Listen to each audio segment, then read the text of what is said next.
Salut, c'est Flav. Aujourd'hui, on parle subfoil. Je reviens juste de sortir de l'eau. J'étais en Crusader 7 XL avec la Cirrus 186. L'idée, c'était d'essayer de décoller sur le plat. Donc, je vais vous faire un petit retour d'expérience sur le subfoil flat. Et avant ça, je vais vous redonner le contexte, mon parcours. Donc, je fais de la wing depuis bientôt 4 ans, avec un niveau plutôt correct. J'arrive à surfer en free fly. Je suis plutôt moyen en pumping en free fly. À côté de ça, j'ai dû faire 3-4 sessions de subfoil en hip perf 6-5 où j'arrive à surfer tranquillement. J'ai fait aussi 4-5 sessions en surfoil là où c'est un peu plus compliqué. Et puis je fais du paddle depuis à peu près bientôt 10 ans, notamment en subsurf avec des planches de moins de 7 pieds de long. Donc rapidement, la board, j'ai pris la Crusader 7 XL. Donc, sur la gamme Crusader, il y a deux tailles. Il y a les classiques qui sont réservés aux experts et les XL qui ont un peu plus de largeur et qui sont un peu plus faciles. Au niveau foil, j'ai pris le plus gros chez Gong, le triple XL en Cirrus, donc qui fait 186 cm d'envergure et je crois 2400 cm². Le mât HM72 pour avoir le mât le plus rigide, et puis en stab, le fluide H47. Au niveau de la pagaie, c'est une Pro 7 qui fait quelques centimètres de plus que ma taille. Donc, qu'est-ce que je retiens de mes premières sessions de subfoil flat? Déjà que c'est très très dur. Ensuite, qu'il faut pas bourriner, mais plutôt prendre son temps.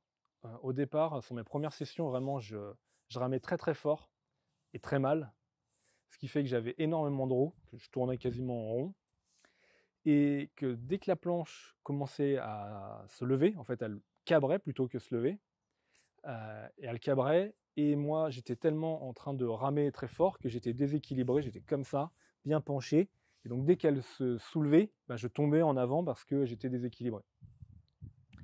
Donc là, sur cette dernière session, j'ai essayé de ramer plus proprement, de ramer aussi moins loin, donc bien partir à l'avant, mais s'arrêter vraiment avant ses pieds, aussi moins fort, et j'arrive timidement à voler.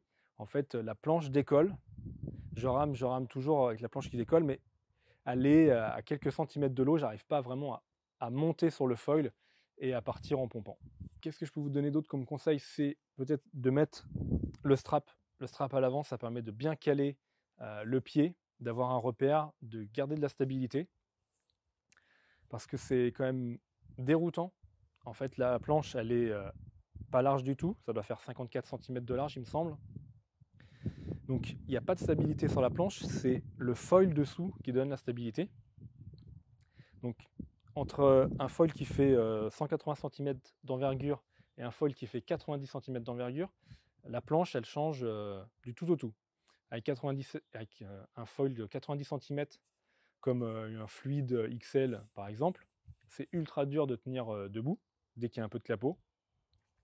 Avec la Cirrus triple XL, c'est déjà plus facile. Par contre, la stabilité, on l'a dit, elle n'est pas au niveau de la planche, elle est au niveau du foil. Donc la planche, elle va basculer et c'est le foil qui va amortir les mouvements. Et c'est assez perturbant, donc ça demande quand même un temps d'adaptation.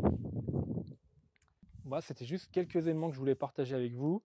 Je vous laisse sur des images de mes tentatives et on se retrouve dans un prochain épisode avec, je l'espère, des premiers vols en subfoil flat. Allez, salut!